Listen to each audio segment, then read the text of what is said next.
নজর রাখছে একেবারে চাঞ্চল্যকর একটি খবরের দিকে। গৃহবধূকে ধর্ষণের পর খুনের চেষ্টা ঘিরে চাঞ্চল্য ছড়িয়েছে দেউচড়াই গ্রাম পঞ্চায়েতে। অভিযোগ, প্রতিবেশী দেওর ওই গৃহবধূর মুখে জোরপূর্বক বিষ ঢেলে খুনের চেষ্টা করে। বর্তমানে আশঙ্কাজনক অবস্থায় তুফানগঞ্জ মহকুমা হাসপাতালে সে চিকিৎসাধীন। ঘটনাটি ঘটেছে শনিবার। জানা গেছে কৃষ্ণপুরের ওই মহিলার সাথে প্রায় 15 বছর আগে বিয়ে হয় দেউচড়াই গ্রামের এক দিনমজুরের। নজর রাখছি এই মুহূর্তে যে খবরের দিকে। গৃহবধূকে ধর্ষণ করে খুনের চেষ্টাকে ঘিরে একেবারে চাঞ্চল্য ছড়িয়েছে দেউচড়াই গ্রাম পঞ্চায়েতে। অভিযোগ প্রতিবেশী এক দেওর সেই গৃহবধূর মুখে জোরপূর্বক বিষ ঢেলে খুনের চেষ্টা করে। বর্তমানে আশঙ্কাজনক অবস্থায় তুফানগঞ্জ মহকুমা হাসপাতালে সেই চিকিৎসাধীন। ঘটনাটি ঘটেছে শনিবার। জানা যায় কৃষ্ণপুরের এই মহিলার সাথে প্রায় 15 বছর বিয়ে হয় দেউচড়াই গ্রামের এক দিনমজুরের। তাদের 3টি সন্তান রয়েছে। প্রত্যেক দিনের মতো গত শনিবার কাজের উদ্দেশ্যে বেরিয়ে যায় স্বামী। ঠিক সেই সময় ওই বধূ বাড়িতে একাই ছিল। ফাঁকা বাড়ির সুযোগে বাড়িতে আসে প্রতিবেশী দেওর। অভিযোগ, মুখ চেপে ধরে গৃহবধূকে ধর্ষণ করে সে। কিছুক্ষণ পর হঠাৎই স্বামী বাড়ি ফিরে আসায় ধরা পড়ে যায় অভিযুক্ত, কিন্তু স্বামীর হাত থেকে ছুটে পালিয়ে যায় সে। অভিযোগ, আরো ধামাচাপা দিতে মহিলাকে জোরপূর্বক তুলে নিয়ে যায় সেই অভিযুক্ত। আর এরপর খুনের উদ্দেশ্যে তার মুখে বিষ ঢেলে দেওয়া হয়। মহিলার স্বামী জানিয়েছেন, ঘটনার কথা কাউকে জানালে প্রাণে মেরে ফেলার হুমকি পর্যন্ত দেওয়া হয়েছিল তাদের। প্রতিবেশীদের সহায়তায় শেষমেশ গৃহবধূকে উদ্ধার করে হাসপাতালে নিয়ে যাওয়া হয়েছে।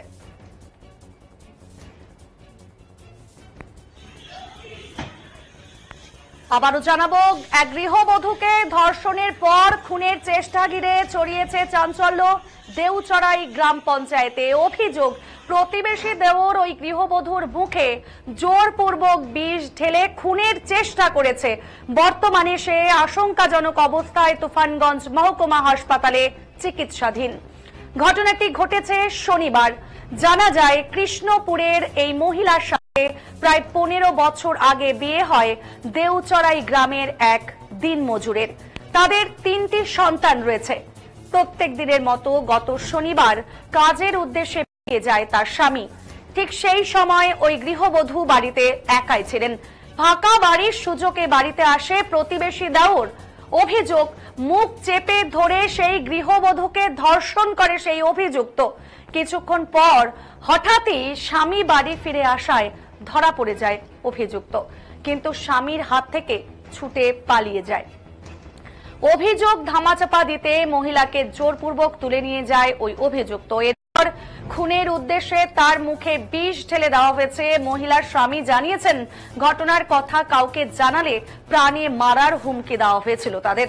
প্রতিবেশীদের সহায়তায় শেষমেশ গৃহবধূকে উদ্ধার করে হাসপাতালে নিয়ে যাওয়া হয়। সোমবার নির্যাতিতার পরিবার তুফানগঞ্জ থানায় লিখিত অভিযোগ দায়ের করেছে। স্বামীর অভিযোগ, থানায় অভিযোগ না নিতে নানা রকম চাপ সৃষ্টি করা হচ্ছিল, তবে অবশেষে মামলা দায়ের হয়েছে। বর্তমানে গোটা ঘটনার তদন্তে নেমেছে পুলিশ।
আমাদের সাথে রয়েছে আমাদের প্রতিনিধি, আমরা সরাসরি তার সাথে কথা বলে নেব। আমাদের প্রতিনিধি রয়েছে মজনুর রহমান। মজনু, এই যে চাঞ্চল্যকর একটি তথ্য এই মুহূর্তে উঠে এসেছে, যে ঘটনার সাক্ষী থাকছি আমরা, বলছি যে এই যে অভিযুক্ত এসে বাড়িতে এবং তাকে চেপে ধরে ধর্ষণ করার পরেও আবার তাকে এরকম হুমকি দিয়েছে, কি জানাবে মজনু বিষয়? একদমই একেবারে ন্যাক্কারজনক ঘটনা বলা যেতে পারে। এখনো যে এই আমাদের এই সভ্য সমাজে এরকম মানুষ বসবাস করে সেটা ভাষা বলা মুশকিল। যেটা ঘটনাটি ঘটেছে তুফানগঞ্জ থানার অন্তর্গত একটি এলাকায়, যেটা আমরা জানতে পেরেছি ঘটনাটি ঘটেছিল গত শনিবার। এবং ওই গৃহবধূ এবং তার পরিবারের সদস্যরা যেটা আমাদেরকে জানিয়েছেন যে ওই গৃহবধূ প্রায় 15 বছর আগেই তার বিয়ে হয়েছিল সামাজিক মতে। বর্তমানে তাদের 3টি সন্তান রয়েছে এবং তার স্বামী দিনমজুরের কাজ করেন। প্রতিদিনের মতো গত শনিবার তার স্বামী দিনমজুরের কাজে বেরিয়ে গিয়েছিলেন, বাড়িতে গৃহবধূ একাই ছিলেন। সেই সুযোগে প্রতিবেশী দেওর তার বাড়িতে এসে বিভিন্ন আছিরা কথাবার্তা শুরু করে এবং তাকে জিজ্ঞাসা করে তার স্বামী কোথায় গেছিল, ছিল বা কখন ফিরবে।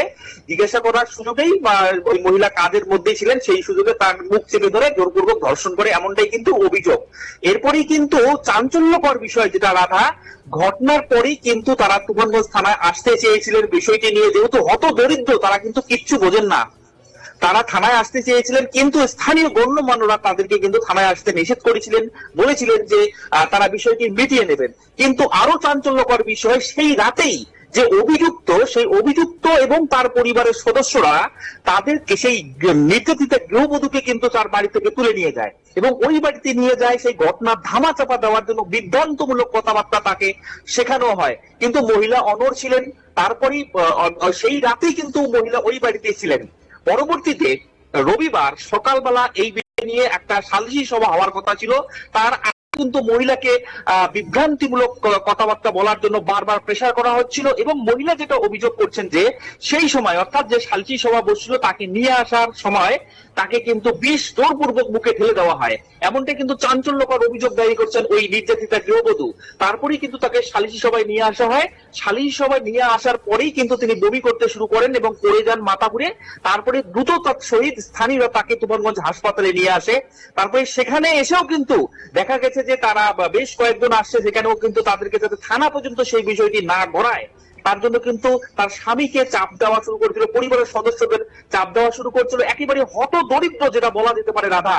তারপরেই কিন্তু বাধ্য হই কয়েকজনের রাধা। একদম বলো মজনু, জানতে চাবো যে এই যে প্রতিবেশী দেওরের কথা বলা হচ্ছে, তার সাথে থেকে কি এই বাড়িতে কি সে যাতায়াত করতো আগে, এটি একটি প্রশ্ন থাকছে।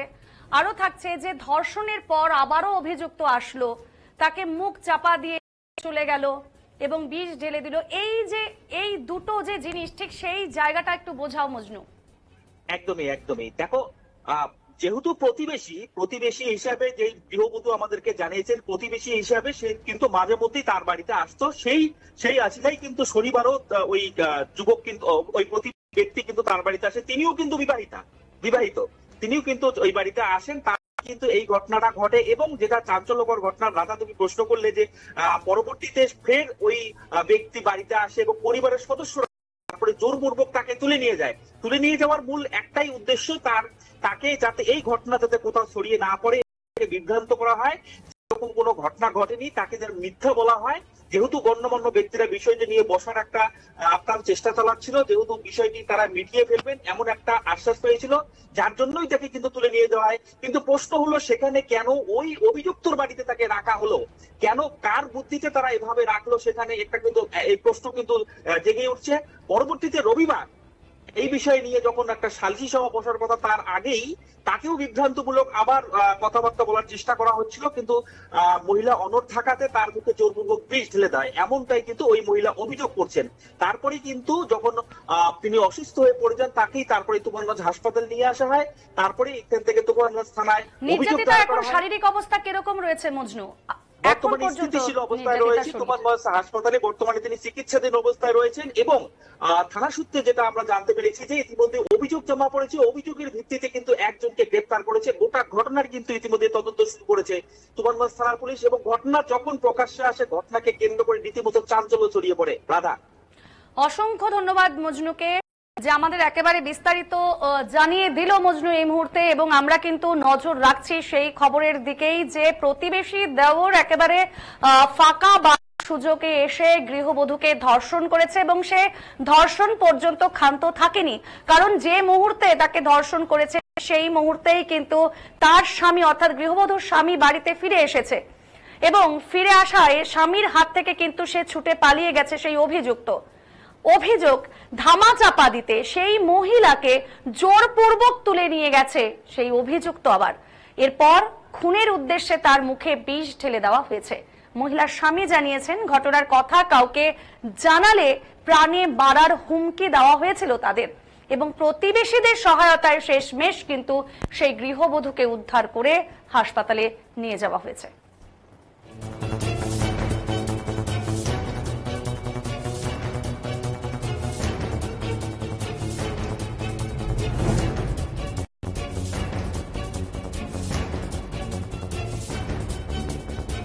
কোথায় গেছিল আপনার স্বামী? আমার স্বামী কাজে গেছিল। আচ্ছা, তারপরে একটা পাড়া তো দেওর আসে, মনে করেন একজন যদি বাড়িতে আসে নিশ্চয়ই তাকে বসতে বলতে হবে। আমি ওকে বসতে বললাম, বলছি বৌদি পান দাও। পান দিলাম, দেওয়ার পরে আমাকে জিজ্ঞাসা করলো যে তোমার স্বামী কোথায়। বললাম কাজে গেছি। পরে আমি আমার কাজে ব্যস্ত ছিলাম, আবার বলছে যে কখন গেছে। বললাম 8টার দিকে। তারপরে এটা কথা বলার পরে আমি কাজ করছিলাম, ও পিছন থেকে গিয়ে আমার হাত ধরার পরে আমি চিল্লানি দেওয়ার পরে আমার মুখ ছাপায় ধরে আমার সাথে জোর জবরদস্তি আমাকে দর্শন করে। হ্যাঁ। আপনি চিৎকার করতে পারেন নাই না? না। বাড়িতে আর কেউ শ্বশুর শাশুড়ি ছিল না? আমার শ্বশুর নাই, শাশুড়ি আছে আলাদা বাড়ি। ওরা আলাদা বাড়িতে থাকে? হ্যাঁ, সবাই আলাদা বাড়ি। আপনার বাচ্চাগুলো ছিল না বাড়িতে? না, বাচ্চা একটা স্কুলে গেছে, আর দুটো ছোট ছোট বাচ্চা ওর দাদির কাছে ছিল। তারপরে কি হলো? তারপরে আমি চিল্লানি দেই, হাতে কামড় দেই। যখন হাতটা ছেড়ে দেয় আমি চিল্লানি দেই। আমার বর আবার কাজের থেকে ঘুরে আসছে, মেডিংয়ে যাবে বলে।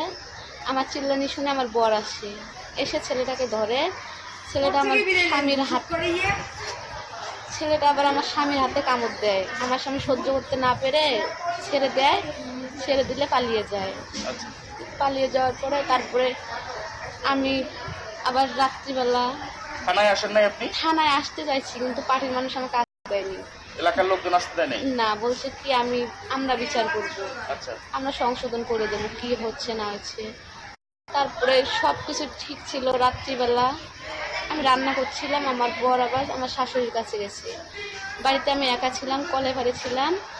ওদের যে 6 ভাই আছে, 6 ভাই এসে আমাকে জোর জবরদস্তি ওদের বাড়ি নিয়ে যায়। নিয়ে গিয়ে উল্টোপাল্টা কথা বলে, আমার স্বামীর বিরুদ্ধে আমাকে যেতে বলে। আমি বলেছি আমার 3টা বাচ্চা আছে, আমি পারবো না।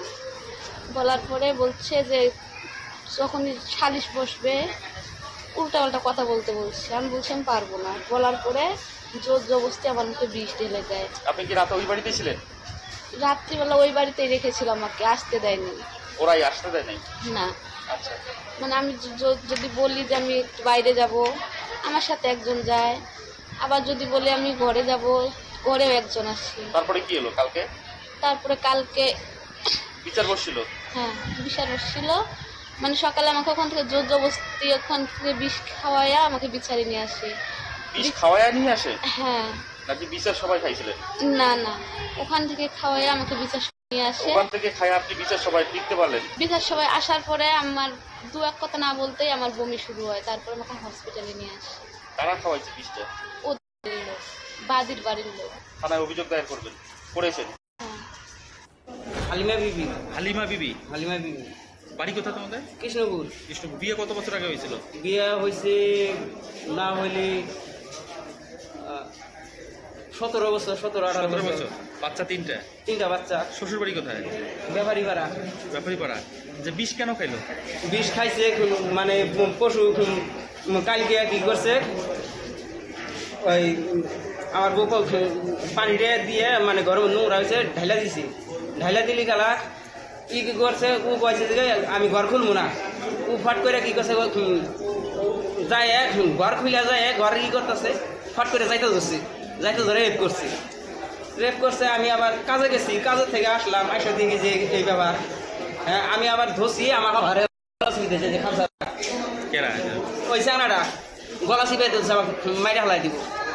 ধরছে দলি গেলা বাড়ির মানুষ বিচার কইরা ওই চানাটার বাড়ির পাড়ায় দিল। চানাটার ভাই মিলে কয়েকজন মিলে বিষ খাওয়াই দিছে। বিষ খাওয়ায় দেয়? হ্যাঁ বিষ খাওয়াই দেয়। এটা কোনো প্রমাণ আছে আপনাদের কাছে বিষ যে ওনারা খাওয়াইছে? হ্যাঁ এই যে প্রমাণ, এই যে আমার মোবাইলে ওই যে দেখেন এই যে বিচারের মধ্যে বিষ পড়তেছে।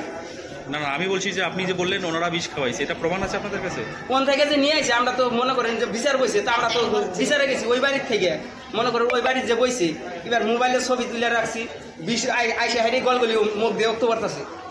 এখন কি হাসপাতালে নিয়ে আসছেন? হাসপাতালে নিয়ে আসছি। থানায় অভিযোগ দায়ের করবেন? হ্যাঁ অভিযোগ দায়ের করুন, আর কঠিন শাস্তি চাই। হালিমা বিবি। হালিমা বিবি? হালিমা নিয়ে যা নিয়ে যা নিয়ে যা নিয়ে যা নিয়ে যা। আমার